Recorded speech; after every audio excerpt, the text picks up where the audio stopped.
लेकिन कुछ भ्रष्टाचारी हैं, कुछ जमानत पर छूटे हुए लोग हैं, और कुछ इस देश के लुटेरे हैं जो 26 दल इकट्ठा करके ये साबित करना चाहते हैं कि हम ही इंडिया। खासतौर से माननीय योगी जी तो अच्छे से इलाज करते हैं। तो जी। अभी वो चल रहा है, एटीएस के और एसटीएफ पूरी लगी हुई है इलाज करने में, और इलाज हो जाएगा। तो इसका मतलब है कि कल को सचिन के घर पे भी बुलडोजर एक्शन होने वाला है। अरे भाई, अब जासूस निकलेंगे तो बुलडोजर ही नहीं, वो कहाँ चले जाएंगे उनको खुद नहीं पता होगा। आप जब ये हारेंगे तो देश में ये मैसेज नहीं, विश्व में मैसेज जाएगा, इंडिया हार गया। ये जान रहे हैं कि इंडिया को हारना है, ये जान रहे हैं कि जमानत जब्त हो गया इंडिया का। तो ये खुद ही ऐसे नाम का चुनाव कर रहे हैं जिससे देश की बदनामी हो। नमस्कार, मैं प्रत्येश सिंह और न्यूज 18 डिजिटल में आप सभी का स्वागत है। आज हमारे साथ है सुहेल देव, भारतीय समाज पार्टी के राष्ट्रीय महासचिव अरुण राजभर जी। सर, बहुत बहुत स्वागत है आपको हमारे शो में। धन्यवाद। अभी विपक्षी एकता के तौर पर इंडिया, जो अभी एक नई अलायंस बनी है, इस पर आपकी क्या राय है और वो कितना एनडीए को टक्कर दे पाएगी? देखिए, यह देश 140 करोड़ से मिल के बना है।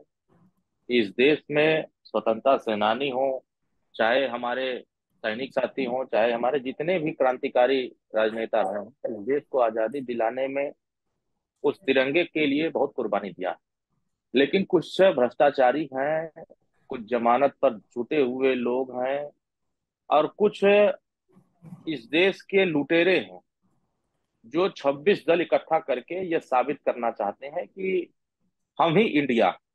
वो अपने आप को इंडिया साबित करने में लगे हुए हैं, और देश की जनता इनके इंडिया को अच्छे तरीके से देख चुकी है। चाहे वो ममता बनर्जी जी हो, चाहे वो पीडीपी हो, चाहे मुस्लिम लीग हो, चाहे केजरीवाल साहब हो, सबके विचारधाराएं अलग अलग हैं और सबके राज्य की समस्याएं अलग अलग।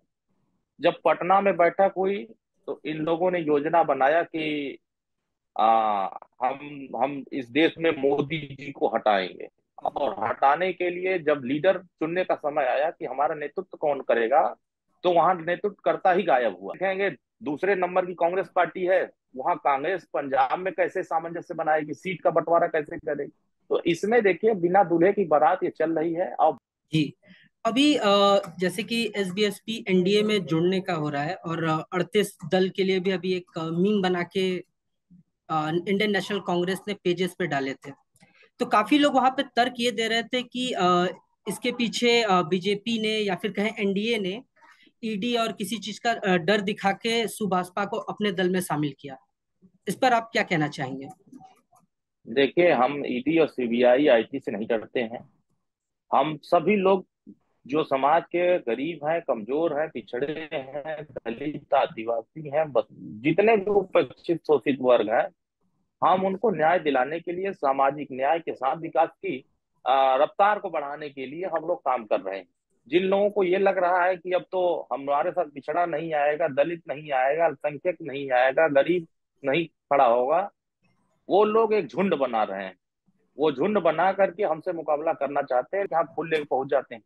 तो ये लोग डरे हुए लोग हैं, और यही डरे हुए लोग ईडी सीबीआई का बार बार नाम लेते हैं, क्योंकि अगर आप गलत नहीं है तो आपको ईडी सीबीआई से नहीं डरना चाहिए। लेकिन आप गलत जी। हैं, देश की जनता यह मान रही है कि नहीं, आपने भ्रष्टाचार किया है, आपने लूटपाट किया है। तो लूटपाट करने वालों को एजेंसियां अगर जांच कर जाएगा, जो भ्रष्टाचारी और साथ खड़ा होगा वो देश को बर्बादी की तरफ ले जाएंगे।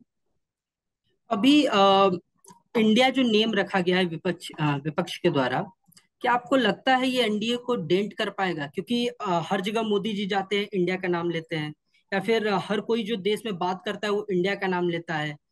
तो क्या ये नाम ही सिर्फ बीजेपी या एनडीए को ज्यादा डेंट नहीं कर देगा? देखिए, जिनका पहले से पुराना ईस्ट इंडिया कंपनी से पुराना रिश्ता रहा है, अंग्रेजों से पहले पुराना रिश्ता रहा है, और जो अंग्रेजों के विचारधाराओं पर जो लोग चलते हैं, उन लोगों को विपक्ष ने इसीलिए इंडिया नाम रखा कि कम से कम आप जब ये हारेंगे तो देश में ये मैसेज नहीं, विश्व में मैसेज जाएगा, इंडिया हार गया। ये जान रहे हैं कि इंडिया को हारना है, ये जान रहे हैं कि जमानत जब्त हो गया इंडिया का। तो ये खुद ही ऐसे नाम का चुनाव कर रहे हैं जिससे देश की बदनामी हो, राष्ट्र का बदनामी हो। विदेशों में हमारा छीछा लेदर हो। इसलिए जो हमारा संघ है, देखिए संविधान में किसी भी देश का नाम जी का इस्तेमाल कोई भी राजनीतिक दल नहीं करने का अधिकार है। लेकिन जी कुछ राजनेता ऐसे हैं जो विदेश से उनका रास्ता रहा है, जैसे वो चीन में जाते हैं तो कहते हैं कि चीन में सद्भावना हमको अच्छा लगता है। तो सबसे पहले उसको नाम रखने से पहले 100 बार सोचना चाहिए कि मैं नाम किस बात का रख रहा हूँ। कल के डेट में जान रहे हैं कि एनडीए जब बहुत बहुमत से जीतेगा, तो फिर जब इंडिया हारेगा तो बदनामी किसकी होगी? देश की बदनामी होगी। तो ये देश की बदनामी कराने वाले नेता, ये खुद ही इस देश के राजनीति करने वाले लोग चाहते हैं कि देश की बदनामी हो, लेकिन हम लोग देश की बदनामी नहीं होने देंगे। देश को आगे ले जाने के लिए ऐसे लोगों को इस देश के सामने बेनकाब बराबर करते रहेंगे। हैदर को लेकर, जो आपने देखा होगा कि वो पाकिस्तान से महिला आई और भारत में शरणार्थी बनना चाहती है, और उन्होंने अभी कल राष्ट्रपति को एक पत्र भी लिख दिया है। तो सीमा हैदर को लेके अभी क्या है सरकार की नीति, और वो क्या स्टेप लेने वाले, इस पे कुछ आप अपनी राय दे सकते हैं? देखिए, सरकार सरकार अपना कार्य कर रही है, एजेंसी अपना कार्य कर रही है। एटीएस ने जांच किया, जांच में जिस तरह से पूछताछ का क्रम चल रहा है, जी सरकार और एजेंसी को लग जाएगा कि नहीं, हाँ ये गलत नहीं है, हो सकता है किसी विषय पर आई हो। उसमें ये जांच का विषय, जांच हो रही है। जैसा जांच पूरा होने के बाद सरकार को जिस तरह का कठोर निर्णय लेना होगा, जिस तरह का निर्णय लेना वो लिया जाएगा। लेकिन अभी इसकी जांच प्रक्रिया चल रही, जांच प्रक्रिया पूरी होने के बाद ही इस पे कुछ कहना ठीक रहेगा। तो हम मतलब मान के चल सकते हैं कि अगर सीमा गलत निकलती है तो पाकिस्तान वापस जाएंगे? अब भाई, गलत देश में, हमारे देश में अगर कोई भी गलत करने के लिए आएगा तो जी उसको तो सजा मिलेगी ही। और हमारे सरकार इसलिए प्रतिबद्ध भी है कि कोई भी अगर गलत करेगा तो उसका इलाज भी इस देश में भी होगा बाकायदे से। और खास तौर से माननीय योगी जी तो अच्छे से इलाज करते हैं। तो जी। अभी वो चल रहा है, एटीएस के और एसटीएफ पूरी लगी हुई है इलाज करने में, और इलाज हो जाएगा। लगेगा कि नहीं ये जासूस है, तो जासूस का इलाज भी उत्तर प्रदेश में अच्छे से होता है। तो इसका मतलब है कि कल को सचिन के घर पे भी बुलडोजर एक्शन होने वाला है? अरे भाई, अब जासूस निकलेंगे तो बुलडोजर ही नहीं, वो कहाँ चले जाएंगे उनको खुद नहीं पता होगा। जी बिल्कुल। अभी एक वीडियो काफी वायरल हो रहा है मणिपुर का लेकर, जिसपे काफी सारा विवाद भी छिड़ा हुआ है। तो मणिपुर वायलेंस को लेके अभी एनडीए की क्या रणनीति होगी, क्योंकि विपक्ष इस पे बहुत हमलावर है? देखिए, विपक्ष खाली एक जगह देख रहा है। बंगाल में भी उस तरह की हरकत हुई है, छत्तीसगढ़ में भी उस तरह की जी हरकत हुई है, बिल्कुल। मध्य प्रदेश में भी हुई है, राजस्थान में हुई है। लेकिन विपक्ष अपनी कमजोरी छुपाने के लिए उसको सिर्फ एक जगह की चीजें ज्यादा दिखाए। हाँ, हमारी सरकार प्रतिबद्ध है। अगर वहां के लोगों ने इस तरह की घटनाएं की, ये बहुत ही दुखद है, निंदनीय है। इस तरह की घटना देश में नहीं होनी चाहिए। हर देश के हर नागरिक का सम्मान है, और खास तौर से महिलाओं के साथ अगर कोई अभद्रता करता, इस तरह के करता है, तो हमारी सरकार उसके प्रति कठोर कार्रवाई कर रही है। और उसमें गिरफ्तारियां भी हुई हैं, जांच चल रही है।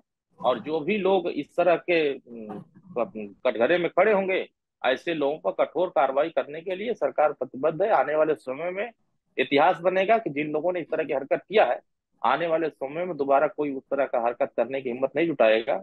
और सरकार, वहां की जो वर्तमान मौजूदा सरकार है, उसको भी गंभीर होना पड़ेगा।